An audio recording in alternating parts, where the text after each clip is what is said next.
পাথর, তাবিজ, কবচ এগুলো কি সত্যিই একজন মানুষের ভাগ্য পরিবর্তন করতে পারে? না, জ্যোতিষ শাস্ত্রের সঙ্গে গ্রহরত্নগুলোর কোনো সম্পর্ক নেই।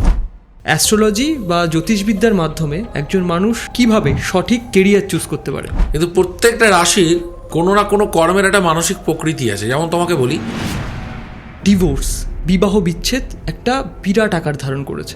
মানসিক প্রকৃতির মিলটা খুব দরকার। এটা বিয়ের আগে পার্টনার চয়েসের সময় দুজনের চার্ট মেলালে আমরা বুঝতে পারি। মানে এই রাশির মধ্যে বিবাহ হলে ধরাই যেতে পারে যে বিয়েটা মানসিক মেন্টালিটিটা নিয়ে তাদের লড়াই হবে, মিসম্যাচ হবে, একদম হবেই। তো শনির সাড়ে সাথী কি সত্যি ভয়ঙ্কর? শনির সাড়ে সাথীতে মানুষ কোটিপতি হয়। যে একটা লেবুর মধ্যে একটা সিঁদুর লাগিয়ে এটা করে দাও, তোমার প্রেমিকা ফিরে আসবে, তাহলে তো ওইটাই করেই সবাই প্রেমিকাকে ফিরিয়ে নিয়ে চলে আসতো। তাহলে এত বিয়ে ভাঙতো না, এত সম্পর্ক ভাঙতো না। এগুলো পুরো বুজরুকি, এগুলো পুরো বুজরুকি, এগুলো কিছু হয় না। বাড়িতে সন্ধ্যাবেলায় ঢং ঢং করে ঘন্টা নাড়িয়ে পুজো করলাম, ওতে কোনো লাভ নেই। মঙ্গলবার নিরামিষ খেলাম, এতে কিছু হয় না। পূর্বজন্মের কর্মফল কি আমাদের এই জন্মের ভাগ্যকে এফেক্ট করতে পারে? কেউ বলছে তুমি তোতা পাখি ছিলে, ঠিক আছে, এটা হাস্যকর কথাবার্তা। দেখি ভিডিওগুলো দেখি, সঠিক কর্ম করলে কর্মের দ্বারা ভাগ্য পরিবর্তন হবে, অবশ্যই। কিন্তু এই পৃথিবীতে বহু মানুষ আছে যারা জ্যোতিষবিদ্যা বা অ্যাস্ট্রোলজি মানে না, তবুও তারা জীবনে ব্যাপকভাবে সফল। কি করে? আমাদের আজকের এই ভিডিওতে আমরা মূলত আলোচনা করেছি জ্যোতিষবিজ্ঞান বা অ্যাস্ট্রোলজির বিভিন্ন বিষয় নিয়ে। আজ আমাদের অতিথি হিসাবে উপস্থিত ছিলেন প্রখ্যাত জ্যোতিষবিদ অভিমন্যু সূর্য। এরকম ভিডিও আরও দেখতে আর নিজের নলেজ বাড়াতে সাবস্ক্রাইব করুন আমাদের ইউটিউব চ্যানেল আমি সাগর বলছিকে। তাহলে চলুন শুরু করা যাক। অ্যাস্ট্রোলজি বা জ্যোতিষবিদ্যার মাধ্যমে একজন মানুষ কিভাবে সঠিক কেরিয়ার চুজ করতে পারে? খুব ইম্পর্টেন্ট। আমি আজকে কোথায় দাঁড়িয়ে, আমি 5 বছর বাদে কোথায় দাঁড়াবো। যারা যারা অডিয়েন্স ভিডিওটা দেখছে তাদেরকে একটা কথা বলবো। যখন ছোটবেলায় স্কুলে আপনারা ভর্তি হয়েছিলেন, আপনাদের যারা ফ্রেন্ড ছিলেন, যাদের বয়স মোটামুটি আজকে 35-40, এই বয়সে এসে তারা একবার ভাবুন তো, আপনার সঙ্গে আপনার স্কুলের ওই 5 জন ফ্রেন্ডকে ভাবুন, তারা আজকে কোথায়, আপনি আজকে কোথায়। আপনি আজকে উন্নতি করেছেন, কি কারণে করেছেন? আপনার পেশার জন্য। আপনি আজকে উন্নতি করতে পারেননি, আপনার ফ্রেন্ডরা বেশি উন্নতি করে গেছে। সেই ফ্রেন্ডের সঙ্গে আপনার বেসিক পার্থক্য কি? তার পেশা, রাইট? একদম। আমরা দেখেছি বহু সময় ক্লাসের ফার্স্ট বয় গিয়ে খুব সাধারণ একটা চাকরি করছে, কিন্তু ক্লাসের লাস্ট বয় গিয়ে একটা খুব বড় প্রমোটার হয়ে গেল। তার আর্থিক উন্নতি, নাম, যশ, খ্যাতি অনেক বেশি। কেন? পেশা, প্রফেশন। তো একটা মানুষের জীবনের সব থেকে ইম্পর্টেন্ট হচ্ছে এই পেশা নির্বাচন। কারো চার্টে 10th হাউস 7th হাউসের সাথে বুধের কানেকশন আছে, রাহুর কানেকশন আছে, সে হয় আইটি সেক্টরে চাকরি করবে, না হলে তার ব্যাংকিং, ফিনান্স, এই রিলেটেড সেক্টরে জড়িত থাকা উচিত। 10th হচ্ছে কর্ম, 7th হচ্ছে বিজনেস। 10th 7th-কে বিচার করো। সেখানে যে প্ল্যানেট আছে বা ওভারঅল চার্টে যে প্ল্যানেটগুলো শুভ আছে, সেই শুভ প্ল্যানেট রিলেটেড কাজ করলেই আমাদের জীবনে উন্নতি হয়। পৃথিবীতে বড় বড় সুপারস্টার, সৌরভ গাঙ্গুলি ফুটবল খেলতেন, এসে গিয়ে ক্রিকেটে উন্নতি করলেন। মিঠুন চক্রবর্তী, তার একটা পাস্ট জীবন ছিল, নকশাল আন্দোলন, কিন্তু উন্নতি করলেন এসে সিনেমাতে, ফিল্ম ইন্ডাস্ট্রিতে। তো এরকম পৃথিবীর প্রচুর ব্যক্তি আছে যারা শুধুমাত্র পেশা পরিবর্তন করে নিজের জীবনে ডেভেলপমেন্ট করেছেন। একটা প্রশ্ন, সেটা হচ্ছে রাশি ওরিয়েন্টেড কি পেশা হয়? মানে এই রাশির জাতকদের ক্ষেত্রে বা এই রাশির ব্যক্তির ক্ষেত্রে এই পেশাটা ভালো? না, এটা হয় না। এটা হয় না। না, এটা হচ্ছে লগ্ন সাপেক্ষে দশম, সপ্তম ভাব এবং কোন গ্রহটা জাতকের ওভারঅল চার্টে শুভ আছে, কোন গ্রহটা কর্মকে নির্দেশ করছে, সেটার উপর নির্ভর করে। কিন্তু প্রত্যেকটা রাশির কোনো না কোনো কর্মের একটা মানসিক প্রকৃতি আছে। যেমন তোমাকে বলি, সিংহ রাশি কিন্তু এরা মাথা নত করতে পছন্দ করে না, এরা সবসময় বস, এরা অর্ডার কিন্তু শুনবে না, এরা অর্ডার করবে। তাহলে অর্ডার করবে এই ধরনের পেশায় এরা যেতে চায়। এরা উচ্চ পদস্থ জায়গায় বসবে, এরা মালিকানা করবে, এরা রাজনীতি করবে। এবং সিংহ রাশির কিছু কিছু ক্ষেত্রে যেখানে মাথা নত করা উচিত সেখানেও করে না বলে সিংহ রাশি ডেভেলপ করতে অসুবিধা হয়। কারণ মালা পড়তে গেলেও মাথা কিন্তু ঝোঁকাতে হয়, এটা সিংহ রাশির একটা সমস্যা। আবার এটা প্লাস পয়েন্টও, যেটা উচ্চাকাঙ্ক্ষা রয়েছে, তারা ডেভেলপও করারও একটা প্রবল প্রচেষ্টা নিয়ে তারা জীবনে আসছে। তুলা রাশি খুব ব্যালেন্স করার রাশি। তারা জীবনে কখনো আমাকে অ্যাক্টিভ হতে হবে, কখনো স্লো হতে হবে, কোথায় আমি হ্যাঁ করব, কোথায় আমি না করব। যেখানে রাগতে হবে তুলা রাশির জাতক সেখানেও হেসে দেয় মাঝে মাঝে, ওরা ব্যালেন্স করে নিতে পারে। তুলা রাশির মতো ক্রোধ আছে, রাগ আছে, সবকিছুর একটা ব্যালেন্স আছে। তুলা রাশির সিম্বলটা দেখবে দাড়িপাল্লা, মাপটা খুব ভালো বোঝে এরা। মেষ রাশি প্রচন্ড অ্যাগ্রেসিভ রাশি, এরা যেখানে যাবে সেখানে প্রতিদ্বন্দ্বিতা করবে, লড়াই ছাড়া এরা থাকতে পারে না। এরা সব জায়গায় লড়াই করবে, এবং এদের জীবনে একটা সমস্যা হচ্ছে মেষ রাশি খুব সাকসেস হয়ে যায় জীবনে, কিন্তু লড়াই করতে করতে জীবনে একটা বড় টাইম এরা নষ্ট করে ফেলে। বৃষ রাশি প্রেম, ভালোবাসা, কামনা, বাসনা, আর্টিস্টিক মন, তার চিন্তা ভাবনাই আলাদা। এবং তারা রিলেশনশিপ করার ক্ষেত্রে বহু ক্ষেত্রেই দেখেছি বৃষরাশি জাতক জাতিকাদের বাদ বিচারের একটু অভাব আছে। আচ্ছা, কিন্তু তাদের মধ্যে আর্টিস্টিক গুণ মারাত্মক। বৃষরাশিতে বিখ্যাত বিখ্যাত ব্যক্তি জন্মেছেন, তাদের শিল্প, তাদের সৃষ্টি পৃথিবীর মানুষকে বিনোদন দিয়েছে। স্বয়ং বিশ্বকবি রবীন্দ্রনাথ ঠাকুরেরও কিন্তু বৃষরাশি, এত রচনা তার। মিথুন রাশি এরা দৈত্য সত্তার রাশি, এদের মধ্যে দ্বিমানসিকতা খুব কাজ করে। এবং মিথুন রাশির ক্ষেত্রে খুব নেগেটিভ পয়েন্ট, যারা মিথুন রাশির জাতক আছে তারা রিলেট করতে পারবে, এরা কথা দিয়ে কথার দাম রাখতে পারে না। এগুলো একদম বেসিক কথা বলছি, একদম জ্যোতিষের খুব বেসিক, মানে রাশিগত মানসিক প্রকৃতি। কর্কট রাশি খুব সেন্সিটিভ রাশি, কর্কট রাশি অতিরিক্ত ভালোবেসে ফেলে, যতটা প্রয়োজন না তার থেকেও বেশি ভালোবেসে ফেলে। তাহলে বিষ কি? ওরা হচ্ছে বিষ, কর্কট। কেন? প্রয়োজনের অতিরিক্ত যা হবে তাই বিষ, প্রয়োজনের বেশি ভালোবাসাও বিষ। এজন্য কর্কটের জাতক জাতিকারা মানুষকে শুধু উপকার করে যায়, বিনিময়ে কিছু পায় না। যদি পুষ্যা নক্ষত্র হয় কর্কটে জন্মেছে, তাহলে তো তার জীবনটা হচ্ছে ওই ফুলদানির ফুলের মতো, একটা ঘরকে সে সাজাবে অথচ তার কোনো ভ্যালু নেই, শুকিয়ে যাবে, তাকে ফেলে দেবে। এই হচ্ছে কর্কটের জাতক জাতিকারা। কন্যা অত্যন্ত ক্যালকুলেশন খুব ভালো পারে এরা, হিসাব নিকাশ, কোথায় কি করব, কখন কি করব, প্ল্যানার, গুড প্ল্যানার এরা। খুব সুন্দর একটা রাশি কন্যা রাশি, কিন্তু এরাও দৈত্য সত্তার রাশি। মকর রাশিও এমন একটা রাশি যে রাশিটার মধ্যে 3টে নক্ষত্র আমরা দেখি আছে, শ্রবণা আছে, ধনিষ্ঠা আছে, উত্তরসারা আছে। খুব অন্যরকম একটা রাশি। এই রাশিদের জীবনে ডেভেলপমেন্ট করতে গিয়ে খুব প্রবলেম আসে মকরের। কেন? শনির রাশি, তার মধ্যে 3টে নক্ষত্র, এটা মঙ্গলের, ধনিষ্ঠা, আবার ওই ঘরে মঙ্গল তুঙ্গ। মকরের মধ্যে কখনো জেদ, অ্যাগ্রেসিভনেস প্রচুর চলে আসে, এরা শত্রুতা ভুলতে চায় না, এরা শত্রুতাকে পুষে রাখতে চায়। এদের জীবনে কিন্তু, এদেরও জীবনে একটা প্রেম, ভালোবাসার প্রতি একটা অন্যরকম মোহ থাকে। এই মোহটাও মকরের জীবনে কিন্তু ব্যালেন্স করতে মকর যদি না পারে, তারা কিন্তু জীবনে বহু ক্ষেত্রে টাইম নষ্ট করে। মকরের ভালোবাসা বা অপোজিট পার্টনারের প্রতি একটা অন্যরকম মোহ থাকে, যেটা বয়স বাড়লেও কমতে চায় না। কিন্তু মকরের মধ্যে খুব পজিটিভ কি, মকরের মধ্যে খুব পজিটিভ হচ্ছে আত্মবিশ্বাসটা ভালো থাকে এদের, যেহেতু ওই ঘরে মঙ্গল তুঙ্গ, হৃদয়বান হয় মকর। কুম্ভ দারুণ রাশি, কুম্ভর মধ্যে জ্ঞান প্রচুর, কিন্তু নিজেকে প্রকাশ করতে পারে না, স্লো চলতে ভালোবাসে। মকরও স্লো চলতে ভালোবাসে। মকর, কুম্ভ এদের মানসিকতার মধ্যে থাকে আমার দেরি করে হোক কিন্তু যেন পারফেক্ট হয়। কুম্ভ রাশি, শতভিষা নক্ষত্র, দারুণ কম্বিনেশন। কুম্ভ রাশির যদি তুমি কুম্ভ রাশিকে বলো, কুম্ভ রাশির মধ্যে একটা দারুণ গুণ আছে, সেটা কি? অভিনয়। এটা অনেকে জানে না। কেন? রাহু কুম্ভ রাশিতে মারাত্মক ফল দেয়। কুম্ভ রাশি শতভিষা নক্ষত্রে যাদের জন্ম, এরা এত সুন্দর মিথ্যা কথা বলতে পারবে, এত সুন্দর অভিনয় করতে পারবে, তুমি চট করে ধরতে পারবে না, ধরতেই পারবে না তুমি। আমি বলছি না এটা ব্যাড, খুব খারাপ গুণ।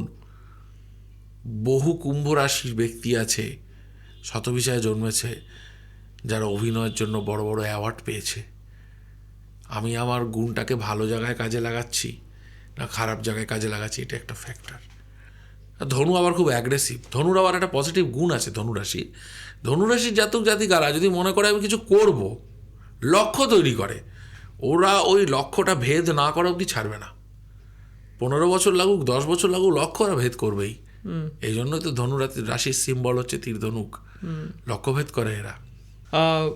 আজকের জেনারেশনে যেই প্রবলেমটা বা যেই সমস্যাটা খুব চারিদিকে চলছে আমরা সবাই দেখতে পাচ্ছি যে ডিভোর্স, বিবাহ বিচ্ছেদ একটা বিরাট আকার ধারণ করেছে। তো সেইখানে দাঁড়িয়ে অ্যাস্ট্রোলজি বা জ্যোতিষবিদ্যা সঠিক লাইফ পার্টনার চুজ করতে কিভাবে সাহায্য করতে পারে? প্রথমে বুঝতে হবে দুটো ব্যক্তির মানসিক প্রকৃতি, যেটা আমরা রাশি এবং নক্ষত্র আমরা বিচার করি। যেমন মেষ রাশির মানসিক প্রকৃতি আর বৃশ্চিকের মানসিক প্রকৃতি এক না, দুটোই মঙ্গলের রাশি। মেষের সাথে সিংহের মানসিক প্রকৃতি অনেকটা এক, ধনুর সাথে কিছুটা এক, কিন্তু সব রাশির সঙ্গে সব রাশির বৈবাহিক বা সম্পর্কের অ্যাডজাস্টমেন্ট হয় না। মানসিক প্রকৃতির যদি মিল না থাকে তাহলে তারা একসাথে থাকতে পারবে না। দুই হচ্ছে গুণ, কোয়ালিটি। একটা জ্ঞানী লোক কখনোই একটা মূর্খ ব্যক্তি বা কখনোই একটা যার কাছে শিক্ষা নেই সেই ব্যক্তির সাথে সংসার করতে পারে না, তার উপর আকর্ষণ তৈরি হতে পারে। আবার একটা শৌখিন ব্যক্তি, একটা ছাপোষা, একটা ম্যাটে একটা ব্যক্তি যার মধ্যে সেই রঙিন ব্যাপারটা নেই, তার সাথে সংসার করতে পারবে না। তো এই ম্যাচের ব্যাপারটা, ভেনাসের সাথে ভেনাস, জুপিটারের সাথে জুপিটার, মার্সের সাথে মার্স, মানসিক প্রকৃতির মিলটা খুব দরকার। এটা বিয়ের আগে পার্টনার চয়েসের সময় দুজনের চার্ট মেলালে আমরা বুঝতে পারি এদের দুজনের চার্টের অ্যাডজাস্টমেন্ট কতটা হবে। আচ্ছা, মানে আমার যেটা আমি বলতে চাইছি যে বেস্ট রাশির জুটি কোনটা হবে, মানে এই রাশির বিবাহ করলে এদের বিবাহটা সাধারণত সুখীকর তাদের জীবন হয়, এবং এই রাশির মধ্যে বিবাহ হলে তাদের বিবাহটা টেকে না। দেখো, প্রথমেই আমি বলি এইভাবে কিন্তু প্রশ্নটা তুমি ঠিকই করেছো, অনেকেরই প্রশ্ন, কিন্তু শুধুমাত্র রাশি দেখে কিন্তু বিবাহ হয় না। শুধুমাত্র জটক মেলাতে গেলে আমাদের অনেক কটা জিনিস মেলাতে হয়। গণ মেলাতে হয়, গোত্র মেলাতে হয়, তারাকুট মেলাতে হয়, দুজনের পারস্পরিক যোগ্যতা মেলাতে হয়, সম্পর্কের স্থায়িত্ব মেলাতে হয়, এবং জনিকুট মেলাতে হয়, অর্থাৎ দুজনের মধ্যে শারীরিক সম্পর্কের কতটা সম্বন্ধ থাকবে। সব কিছু মেলানোর পর যদি দেখে মিল আসছে এবং তাদের যেদিন বিয়ে করছে তার পরের থেকে 3টে মহাদশা, অন্তত 2টো বড় বড় গ্রহ থাকলে 2টো গ্রহের মহাদশা, এই দশাও মেলাতে হয়।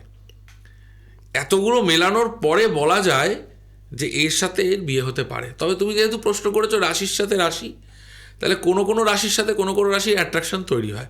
যেমন মেষ রাশির সঙ্গে বৃশ্চিকের অ্যাট্রাকশন খুব ভালো, তুলার সঙ্গে মেষের অ্যাট্রাকশন, তুলার সাথে বৃষ রাশির অ্যাট্রাকশন খুব ভালো। সিংহ, ধনু এবং মীনের প্রতি সিংহ রাশির বা মীন ধনু রাশির সিংহের প্রতি একটা অ্যাট্রাকশন থাকে।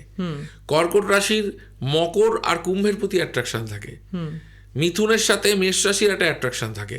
এগুলো একটা মিলের বিষয় থাকে। এবং মেষের সাথে কন্যা একদম মিলের বিষয় থাকে না। সিংহের সাথে কুম্ভ একদম মিলের বিষয় থাকে না। মানে এই রাশির মধ্যে বিবাহ হলে ধরাই যেতে পারে যে মানসিক মেন্টালিটিটা নিয়ে তাদের লড়াই মিসম্যাচ হবে, একদম হবেই। কিন্তু বাকি গুণগুলো না দেখে পার্টনার চয়েস করা যায় না, উচিত না। মানে শুধু রাশি দেখে বিচার করাটা উচিত না। একদম না। মানে আমি অনেককেই দেখি যে প্রথমেই যেটা জিজ্ঞাসা করে রাশি মিলে গেছে মানে তা মিলে যাবে সবকিছু, মানে এটার কোনো মানে নেই। আমি একটা ছোট্ট ঘটনা বলি। হ্যাঁ হ্যাঁ, নিশ্চয়ই।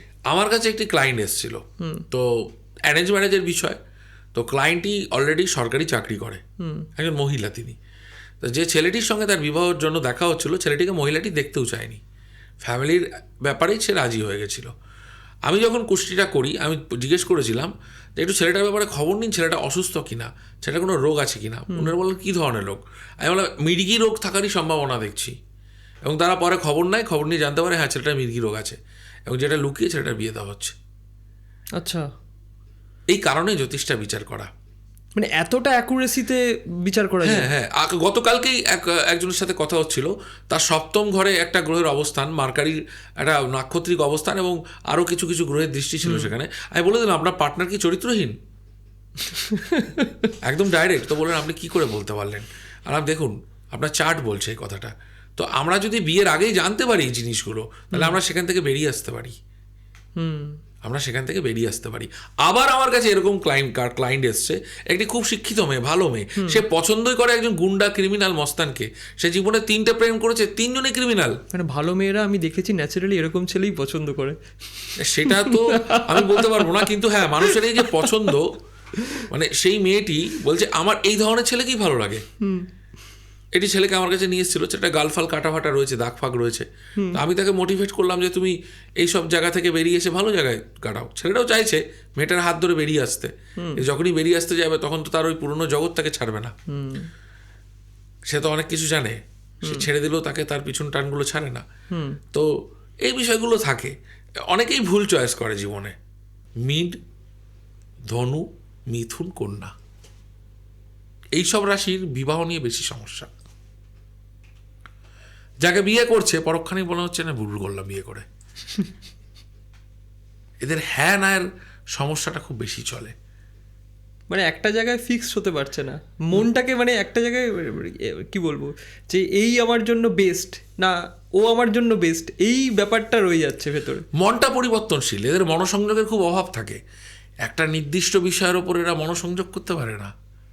এটা একটা সমস্যা এই 4টে রাশির। এখানে কন্যার মধ্যে, 4টে দৈত্য রাশির মধ্যে কন্যা একটু হিসাব নিকাশ ভালো পারে এই 4টের মধ্যে। শনির 7.5 আমরা শুনে এসেছি, মানে আমিও শুনেছি যে শনির 7.5 একটা বেশ ভয়ের বিষয়, কিছু একটা হবে, ভালো কি মন্দ ঠিক এইটা নিয়ে কনসেপ্টটা ক্লিয়ার না। তো শনির 7.5 কি সত্যিই ভয়ঙ্কর, এবং এটা যদি ভয়ঙ্কর হয়ে থাকে তাহলে এটাকে কাটানোর উপায় কি? শনি না এমন একটা প্ল্যানেট, এই প্ল্যানেটটা কোনোদিন কাউকে মারেনি। শনি কাউকে খারাপ কিছু করে না, আমি বিশ্বাস করি না। শনি মানুষকে পিওর করে। শনির দশা, শনির 7.5 যাদের বিয়ে ভেঙেছে না, তাদের পার্টনারগুলো লয়াল ছিল না। তাদের পার্টনারগুলো হয় তাদের উপর অত্যাচার করতো, নাই ঠকাতো, ভেঙে গেল 7.5, সেটা তো ভালো হলো। শনির 7.5 থেকেও সর্বশান্ত হয়েছে খুব কম পাবে। শনির 7.5 মানুষ কোটিপতি হয়, ধন, ঐশ্বর্য, রাজতুল্য সম্মান সব কিছু প্রাপ্তি হয়। এই মুহূর্তে পশ্চিমবঙ্গের সবথেকে বড় পলিটিশিয়ান, পশ্চিমবঙ্গের মুখ্যমন্ত্রী ওই শনির কৃপাতেই 15 বছর থাকলেন। শনির কৃপাতেই প্রধানমন্ত্রীর দেশে রাজা হিসাবে বা প্রধানমন্ত্রী হিসাবে অভিষেক হয়েছিল। শনির কৃপাতেই পৃথিবীর বড় বড় ব্যবসায়ীরা ধনকুবের হয়ে উঠেছে। আমি আমার ব্যক্তিগত জ্যোতিষ কেরিয়ারে আমি একাধিক ব্যবসায়ীর কুষ্টিতে দেখেছি শনির দশা পড়ে গেছে, শনিটা তার শুভ, দারুণ ফল দিয়েছে, জিরো থেকে হিরো তৈরি করে দিয়েছে। শনি করে, শনি দেয়, শনি শেখায়, শনি মানুষকে পিওর করে। কেউ ভুল কর্মে আছে, ভুল ব্যবসা করছে, 7.5 তার ব্যবসাটা নষ্ট হয়ে যাবে। তাকে সুযোগ দেয় যে দেখো তোমাকে শিক্ষা দিলাম, ব্যবসাটা নষ্ট করলাম, এটা তোমার নয়, তুমি তোমার কর্ম করো। শনি মানুষকে রাস্তা দেখায়, শনি মানুষকে তৈরি করে। শনি ধ্বংস করেছে এটা খুব কম হয়েছে। তবে 7.5 বিশেষ করে দ্বিতীয় ফেজ, যাদের বয়স 28 থেকে 40-42 মধ্যে, এই সময় দ্বিতীয় ফেজে যদি যাদের কারো 7.5 চলে, দ্বিতীয় ফেজ মানে একটা মানুষের জীবনে 3বার 7.5 সাধারণত আসতে পারে। 2বার তো আসেই সাধারণত, 3বার ম্যাক্সিমাম আসতে পারে। দ্বিতীয় যে 7.5টা আসে সেটা যদি মধ্য বয়সে আসে, তাহলে সেই সময় বাবা মায়ের মধ্যে একজনকে নিয়ে নেবে। গুরুজন একটা হানি শনি ঘটায়। শনি আমাদের ধাক্কা দিয়ে বাস্তব করে তোলে। শনি খারাপ নয়, শনি খুব ভালো প্ল্যানেট। শনির মতো প্ল্যানেট নেই, যার মধ্যে সব আছে, সমস্ত জ্ঞান আছে, তার মধ্যে সমস্ত বাস্তব বোধ আছে, সমস্ত রকম শিক্ষা আছে। শনির বুদ্ধিতে যে বুদ্ধিমান, তার মতো তীক্ষ্ণ বুদ্ধিধারী আর কেউ নেই। তাই শনির 7.5 ভয়ের কিছু নয়। শনির 7.5 গ্রহণ করো, শেখো, নিজেকে উন্নত করো। শনির 7.5 তোমাকে নিজের জায়গায় বসিয়ে দেবে।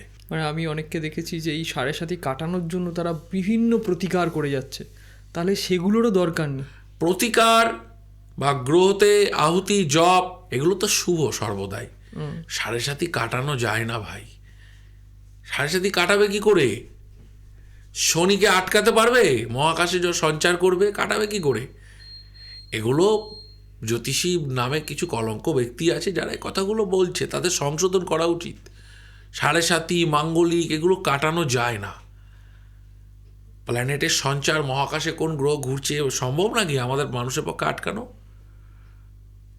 আমরা সর্বশক্তিমান ঈশ্বরের কাছে, আমরা তার কাছে প্রার্থনা করতে পারি, তার কৃপা চাইতে পারি।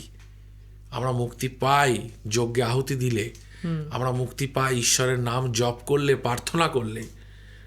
ওসব পুজো ফুজো করে কোনো লাভ নেই। প্রার্থনা করুন, জপ করুন। বাড়িতে সন্ধ্যাবেলায় ঢং ঢং করে ঘন্টা নাড়িয়ে পুজো করলাম, ওতে কোনো লাভ নেই। মঙ্গলবার নিরামিষ খেলাম, এতে কিছু হয় না, কিচ্ছু হয় না। এটা আমার ব্যক্তিগত অভিমত। আমি দেখিনি ভাই কাউকে উন্নতি করতে। ঈশ্বরকে প্রাপ্তি করতে গেলে একটু চেতনা, একটু ঈশ্বরের জ্ঞান দরকার আছে, নালে পুজো আর্চা করে খুব লাভ নেই। ঈশ্বর চেতনা ছাড়া ঈশ্বরকে ডেকে কোনো লাভ নেই। এক ঈশ্বরের নামে জপ করলে সব থেকে বেশি ফল হয়, যে কোনো এক দেবতার নামে জপ করলে। মানে যে কোনো এক দেবতাকেই আমি তার নামই জপ করব। হ্যাঁ, তবেই তো ফল। যেমন প্রেমানন্দজি মহারাজ বলে রাধা রাধা রাধা, মানে একটাই নাম জপ করে। এক আচ্ছা, একের কথাই তো সবসময় বলছে। গীতায় বলছে না, সর্বধর্মং পরিত্যাজ্য মামেকং শরণং ব্রজ, সব কিছু সেরে কেবল আমাকে স্মরণ করো, মানে কৃষ্ণকে। মার্কেন্ডীয় চণ্ডীতে বলছে না যে একই বাহং জগৎতত্র দ্বিতীয় আকা মামু পড়া, আমি ছাড়া দ্বিতীয় কেউ নেই। স্বয়ং চাণক্য বলেছে হরি নামইব কেবলম, কেবল হরিকে ডাকো। স্বয়ং গৌতম বুদ্ধ বলেছে বুদ্ধং শরণং গচ্ছামি। হজরত মুহাম্মদ মুসলমান ধর্ম, তিনি বলেছেন আল্লাহ ছাড়া দ্বিতীয় কোনো উপাস্য নেই। পৃথিবীর প্রত্যেকটা ধর্মমতের মধ্যে এককে ডাকার প্রবণতা বেশি। আমাদের হিন্দুদের মধ্যেও এক, এ কারণে একম ব্রহ্ম পরম নাস্তিক। উপনিষদের কথায়, বেদের কথায় ঈশ্বর এক অদ্বিতীয়। আবার গীতার অধ্যায় নম্বর 9 শ্লোক নম্বর 23 খুলে দেখে নাও, সেখানে বলা আছে আমি এক। তাই একের উপাসনা করলে শক্তিশালী হওয়া যায়, বহু উপাসনায় শক্তিশালী হয় না ভাই। ওই পঞ্চদেবতার উপাসনা করবে, 12 মাসে 13 দেবতার উপাসনা করবে, তাতে কোনো ফল নেই, তাতে নিষ্ফল হয়। এ কথা আমি বলি, আগামী দিনেও বলবো। এটাই শাস্ত্রের আসল জ্ঞান। পাথর, তাবিজ, কবচ, এগুলো কি সত্যিই একজন মানুষের ভাগ্য পরিবর্তন করতে পারে? না, বহু লোক হাতে তাবিজ কবচ পাথর পরে কিছুদিন বাদে সেটা খুলে ফেলে দেয়। সঠিক গুরু যদি গণনা না করতে পারে, সঠিক গুরুর পাল্লায়, সঠিক জ্যোতিষীর পাল্লায় না পড়লে ও যতই পাথর পড়ো, কবচ পড়ো, খুলে ফেলে দিতেই হবে। এখন পাথর বেরোচ্ছে, তার সঙ্গে সার্টিফিকেট দিয়ে দিয়েছে ন্যাচারাল। পাথর, একটা রাস্তার পাথরও যদি ল্যাবে ফেলা যায়, সেটাও ন্যাচারাল। ন্যাচারাল পাথর হাতে পড়লেই যে কাজ করবে তা নয়। সেই রত্নটা আমার আদৌ প্রয়োজন আছে কিনা সেটাকে বিচার করতে হবে। তার থেকেও বড়, পাথরের থেকেও ইম্পর্টেন্ট একজন জ্যোতিষ গুরুর পরামর্শ। সেটাই যদি না পাই, অনেকেই ভাবে পয়সার জন্য হয়তো একটা পোখরাজ পরে নেব। দেখা গেল একটা পোখরাজ পড়লো, পড়ার পরে সে অসুস্থ হয়ে গেল, উল্টো হয়ে গেল, পয়সা আসার বদলে পয়সা খরচা হতে থাকলো। তাহলে পাথর পড়লেই ভাগ্য বদলাবে, কবচ পড়লেই ভাগ্য বদলাবে, এইটা জিনিসটা ভুল। এটা পুরোটাই ভুল। সঠিক গুরু দরকার, সঠিক জ্যোতিষ দরকার, তবে গিয়ে ভাগ্য বদলানো যায়। পূর্বজন্মের কর্মফল কি আমাদের এই জন্মের ভাগ্যকে এফেক্ট করতে পারে? আর পূর্বজন্ম সম্পর্কে জানার কোনো উপায় কি জ্যোতিষবিদ্যায় রয়েছে?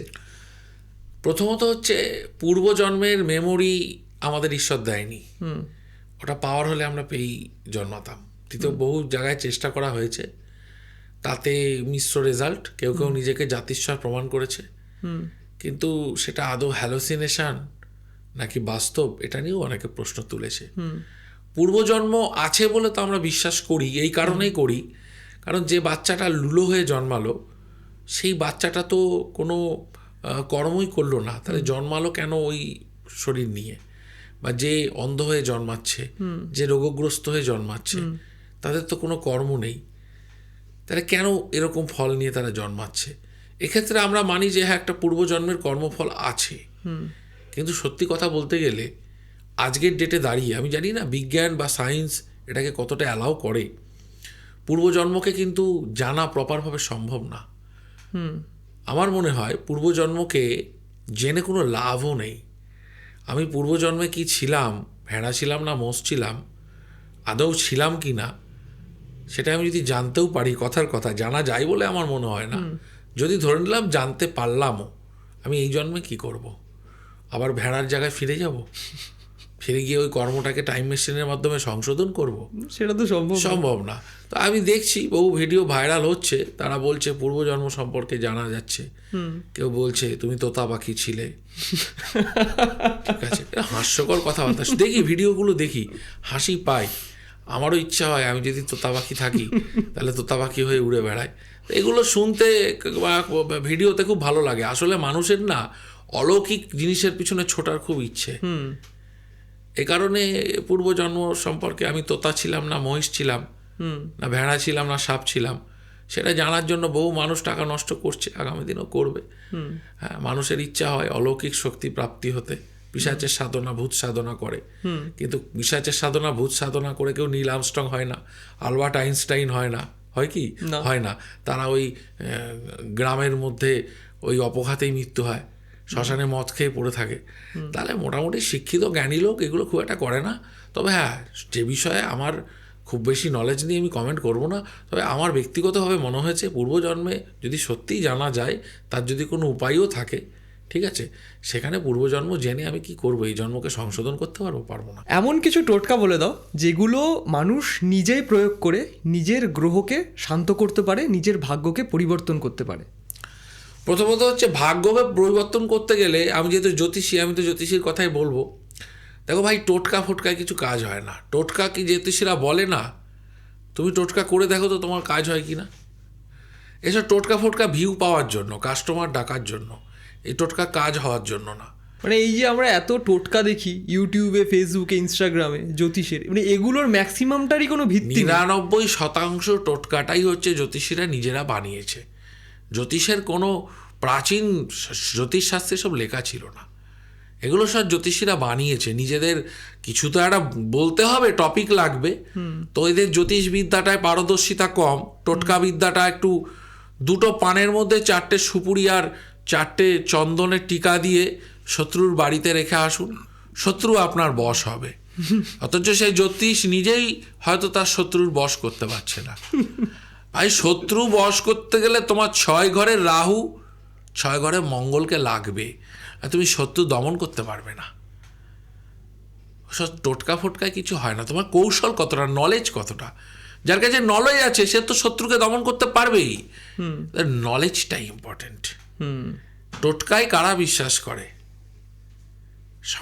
সমাজে যারা খুব তাড়াতাড়ি উন্নতি করতে চায় তারা টোটকায় বিশ্বাস করে। আপনি একজন ভিউয়ার দেখান তো যে টোটকা করে উপকৃত হয়েছে।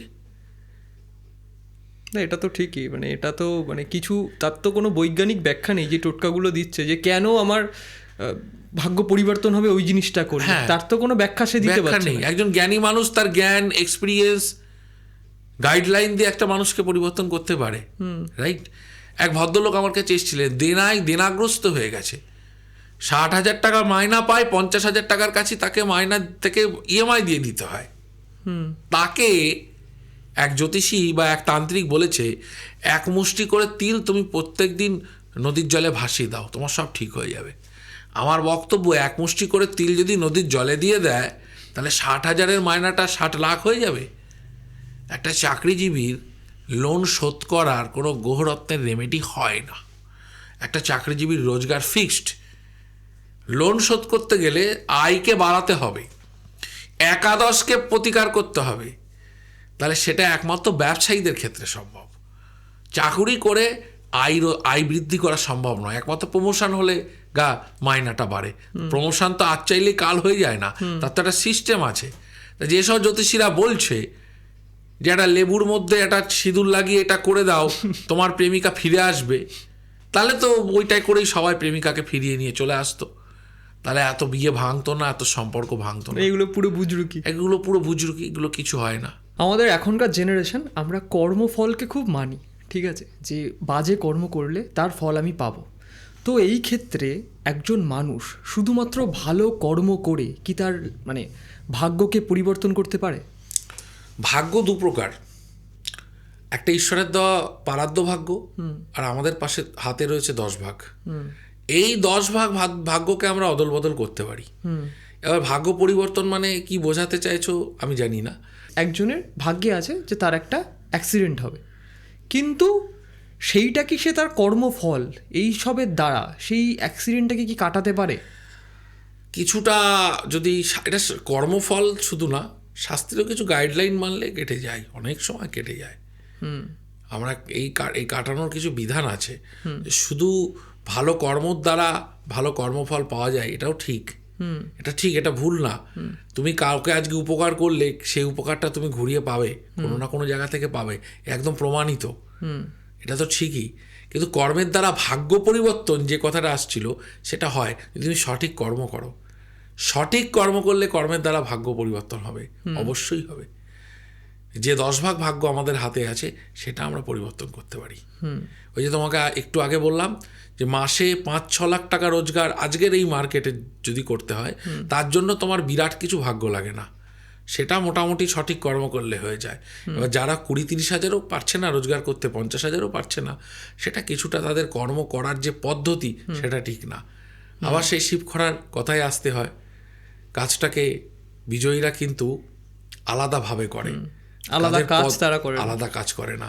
কর্মের পদ্ধতি বদলালেই কর্ম উন্নতি। সেই ক্ষেত্রেই জ্যোতিষ বিদ্যা বা জ্যোতিষীরা সাহায্য করতে পারে সঠিক কর্মপথ চুজ করতে। একদমই তাই, একদমই তাই।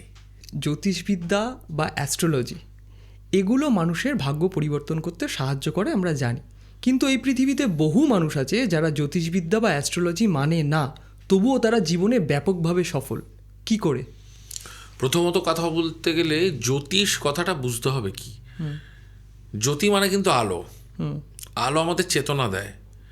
যিনি জ্যোতিষ চর্চা করেন তিনি একজন জ্ঞানী ব্যক্তি, তার চেতনা আছে, জ্ঞান আছে। তো পৃথিবীতে যাদের কাছে জ্ঞান আছে তারাই সঠিক পরামর্শ দিতে পারে, আর সঠিক পরামর্শ আর সঠিক সিদ্ধান্ত আমাদের জীবনকে পরিবর্তন করতে পারে। এটাই মূলত জ্যোতিষীর কাজ। একটা সাধারণ জ্ঞানী ব্যক্তি আর একজন জ্যোতিষশাস্ত্রে জ্ঞানী ব্যক্তির মধ্যে একটু তফাৎ আছে, সেইটুকুই তফাৎ শুধু ফ্যাক্টর করে। সাধারণ একজন জ্ঞানী ব্যক্তি সে তার বাস্তব জ্ঞান দিয়ে একটা মানুষকে খুব ভালো গাইডেন্স করতে পারে, এটা নিয়ে কোনো সন্দেহ নেই। কিন্তু একজন জ্যোতিষশাস্ত্রে জ্ঞানী ব্যক্তি সে একটা মানুষের ট্যালেন্টকে খুঁজে বার করে আনতে পারে। ঈশ্বর প্রত্যেককেই কিছু না কিছু ট্যালেন্ট দিয়ে পৃথিবীতে পাঠান। দেখবে তোমার সব কিছু করতে ভালো লাগবে না, কারো ছোটবেলা থেকে আঁকতে ভালো লাগে, কারো খেলতে ভালো লাগে, কারোর যে একটা ছোট থেকে অ্যাম্বিশনকে আমি আর্মিতে যাব আছে না। প্রত্যেকটা মানুষের স্বপ্ন আলাদা আলাদা। সেরকমই প্রত্যেকটা মানুষের মধ্যে ঈশ্বর কিছু কোয়ালিটি দিয়েছেন, কিছু গ্রহগত অবস্থানের কারণে একটা মানুষ কিছু বিশেষত্ব নিয়ে পৃথিবীতে আসেন, কিছু করবার জন্য আসেন। সেইটা একজন জ্যোতিষশাস্ত্রে জ্ঞানী ব্যক্তি সব থেকে ভালো বুঝতে পারেন, কারণ আমরা ভবিষ্যৎকে জানতে পারি।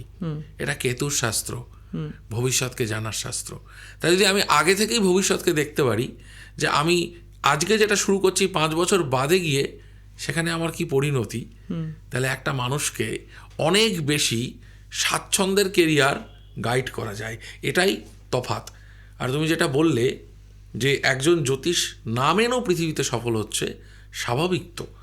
জ্যোতি কথার অর্থই তো চেতনা। যার চেতনা আছে, যার জ্ঞান আছে, যার ইনটিউশন পাওয়ার আছে, সে সব কিছু বুঝতে পারে, এবং স্বাভাবিক যার কাছে জ্ঞান চেতনা আছে সে সফল হবে, এটাই তো স্বাভাবিক। মানে ওরকম মানে বহু মানুষ এই পৃথিবীতে আমি দেখেছি যাদের হাতে তারা কোনো পাথর পড়ে না, কিন্তু তবুও তারা প্রচণ্ড সফল। তারে এটাই বোঝা যায় যে তাদের মধ্যে প্রথম থেকেই সেই চেতনাটা রয়েছে। প্রথমে বলবো জ্যোতিষ মানে পাথর, এই কথাটা কে বলেছে? মানে আমরা তো দেখি মানে জ্যোতিষীরা ন্যাচারালি জ্যোতিষশাস্ত্রের সঙ্গে গ্রহরত্নগুলোর কোনো সম্পর্ক নেই। আচ্ছা, এটা তো মিশরীয় জ্যোতিষ চর্চায় প্রতিকার হিসেবে ব্যবহারের জন্য প্রথম ব্যবহৃত হয়েছিল। আমাদের বৈদিক জ্যোতিষে গ্রহরত্ন ব্যবহারের কোনো উল্লেখ নেই। আচ্ছা, একদমই তাই। এই পৃথিবীতে সুপ্রিম পাওয়ারকে ঈশ্বর, সূর্য, যার আলোতে আমরা জ্যোতির্ময় পৃথিবীকে, যার জ্যোতিতে আমরা আলোকিত পৃথিবীকে দেখছি, যে সূর্য আমাদের চেতনা দেয়, শক্তি দেয়, যার আলোতে গাছ থেকে শুরু করে পৃথিবীর ইকোসিস্টেম চলছে, সেই শক্তিকে ব্যবহার করেই আমরা পৃথিবীতে সফলতার রাস্তায় হাঁটতে পারি। গ্রহরত্ন পৃথিবীর মধ্যে তৈরি হওয়া কিছু কেমিক্যাল কম্পোজিশন যুক্ত, তার মধ্যে কিছু রাসায়নিক আছে, এমন একটা জিনিস যা আমাদের শরীরে অরার উপরে কাজ করে। জ্যোতিষশাস্ত্রের সাথে তো এর কোনো সম্পর্ক নেই। অরাকে অনেকভাবেই ক্লিন করা যায়। তার একটা পার্ট হচ্ছে জেমস্টোন। যেমন এখন ভারতীয়দের মধ্যে জেমস্টোন পড়ার প্রচলন এসছে, লাস্ট 200-250 বছরে হিউজ বেড়েছে। তার আগে তো ছিল না সেইভাবে, ছিল রাজারা পড়তো, এখন সবাই পড়ে। জ্যোতিষশাস্ত্র মানেই রত্ন নয়। আচ্ছা, রত্ন অরা ক্লিনিংয়ের একটা জিনিস। জ্যোতিষশাস্ত্র হচ্ছে সত্যিকে জানা, ভবিষ্যৎকে দেখা, এটাই। এই যে আজকাল চারিদিকে এত জ্যোতিষ চর্চা হচ্ছে, এত লোক ভাগ্য গণনা করছে, তো বিভিন্ন রকম তাদের পদ্ধতি, তো এর মধ্যে আসল জ্যোতিষী কে এবং ভণ্ড জ্যোতিষী কে, এটা আমরা বুঝবো কীভাবে? এ বোঝা মুশকিল। তোমার যাকে ভালো লাগবে তুমি তার কাছে যাবে, এটাই ভবিতব্য। বোঝা মুশকিল। নিম পাতা তেতো, তাকে খাওয়া খুব কঠিন ভাই। নিম পাতা মানুষের ভালো লাগে না। মানুষের কি ভালো লাগে জানো তো? খুব মিষ্টি মিষ্টি মশলা দেওয়া, টক ঝাল একটা মিশ্র স্বাদ হবে, ঝাল স্পাইসি, সেগুলো ভালো লাগে। আকর্ষণ মানুষের ভালো লাগে, ঠিক আছে। নিম পাতা সহ্য করা খুব কঠিন। আর এই জ্যোতিষ শাস্ত্রে যে বিধান আছে এগুলো সহজলভ্য নয়, এত সহজ জিনিস নয় শাস্ত্র।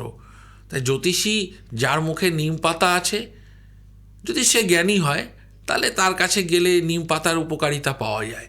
একটা প্রমোটিং করে, রিয়েল এস্টেটের ব্যবসা আছে, সে একজন ক্লাস 6 পাস করা জ্যোতিষীর কাছে গেলে, যে বোঝেই না কি, অক্ষর লিখতে পারে না ঠিক করে, সে কি পারবে তাকে সঠিক পরামর্শ দিতে? তাই সে জ্যোতিষের নলেজ কতটা আছে এটা পরখ করার বুদ্ধি দরকার আছে। সে তার নিজের জীবনে জ্যোতিষ শাস্ত্রের কতটা উন্নতি করেছে সেটার একটা বিষয় রয়েছে, সেটা দেখতে হয়। আর প্রকৃত রাজজ্যোতিষী কারা এ তো মানুষ জানে না।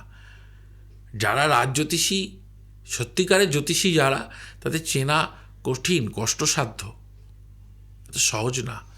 এর উত্তর হয় না, এর সঠিক উত্তর দেওয়া খুব মুশকিল। মানে অ্যাকচুয়াল যে কে ভণ্ড আর কে সত্যিই ভাগ্য গণনা করে ভাগ্যকে পরিবর্তন করতে পারে, এইটা বোঝা খুবই কঠিন কাজ, মানুষের পক্ষে খুব কঠিন, খুব কঠিন। তুমি তো নিজেও জ্যোতিষ চর্চা করো, নিজেও জ্যোতিষ শেখাও মানুষকে। সেখানে দাঁড়িয়ে তোমার কাছে যদি কেউ জ্যোতিষ চর্চা শিখতে চায়, যে অ্যাকচুয়াল জ্যোতিষ শাস্ত্রটা কি, এর মধ্যে আদৌ কোনো বিজ্ঞান রয়েছে কি না, কীভাবে সে তোমার সাথে যোগাযোগ করবে বা কীভাবে শিখবে?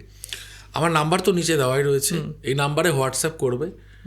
ব্যাস, আমি যেভাবে শেখাই সেটা একটু গুরুকুল পদ্ধতি, মানে ইনস্টিটিউশনে সেই প্যাটার্ন ওয়াইজ আমি শেখাই না। আমি একদম গুরুগৃহে যেভাবে জ্যোতিষ শেখানো হতো, একদম আমরা যেভাবে গুরুজির কাছে গিয়ে শিখেছি সেই প্যাটার্নে হাতে ধরে জ্যোতিষ শেখাই। যেটুকু নিজের জ্ঞান রয়েছে সেটুকু দিয়ে গাইড করি, অ্যাকুরেট প্রেডিকশন করা শিখিয়ে দিই। এবং শুধু তাই না, এই জ্যোতিষ শাস্ত্রে শিক্ষিত সমাজের আসা উচিত। শিক্ষিত সমাজ জ্যোতিষ শাস্ত্রে আসলেই বাবাদের আমদানি কমবে, বাবাদের আমদানি কমলেই মানুষের ঠকা বন্ধ হবে এবং এই শাস্ত্রের মান বাড়বে, আরও এই শাস্ত্রের মর্যাদা বাড়বে। এবং জ্যোতিষ শাস্ত্রে তো অবশ্যই কেরিয়ার রয়েছে, খুব ব্রাইট কেরিয়ার, সেটা নিশ্চয়ই কাউকে বলতে হবে না। সম্মান থেকে শুরু করে মানুষের ভালোবাসা থেকে শুরু করে সব কিছুই, অর্থ থেকে শুরু করে। তা যারা জ্যোতিষ শিখতে চাইছেন, আমার ডানলপে ক্লাস চলছে, হালিশহরে ক্লাস চলছে, আর খুব শিগগিরই শিলিগুড়িতেও আমাদের ইনস্টিটিউট, আমাদের যে ক্লাস, জ্যোতিষ ক্লাস আমি শুরু করব। তো যারা যারা শিখতে চাইছে তারা যোগাযোগ করতে পারে, আমার নিচের নাম্বার রয়েছে দেওয়া, হোয়াটসঅ্যাপে অ্যাডমিশন নিতে পারে। এবং আমি যে কোর্স ফিসটা নিই সেটা একদম টিউশন ফিজের মতো। এবং আমি শিষ্যত্বও যাদেরকে দিই তাদেরকে আমি, শিষ্য হলে তো তার থেকে আর অর্থ নেওয়া যায় না, শিষ্যত্ব যাদেরকে দিই তাদের থেকে অর্থ নিই না, অর্থ ছাড়াই শেখাই।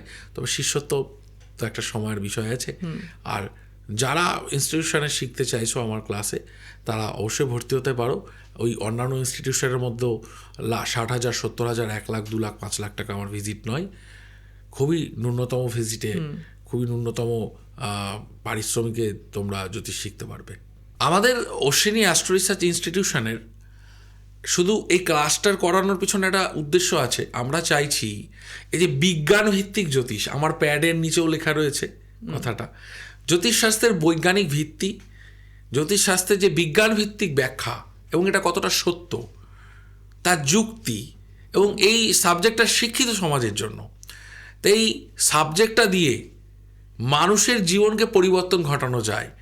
জ্যোতিষশাস্ত্রের থেকে বুজরুগি বিষয়টাকে পুরো আলাদা করে তার বিজ্ঞান ভিত্তিক, তার যে নির্যাস, যে অমৃত, যার স্বাদ আমরা আস্বাদন করেছি আমার গুরুদের থেকে, সেইটাই কিঞ্চিত আমি আমার ছাত্রদের মধ্যে ভাগ করে দেব, এটাই উদ্দেশ্য।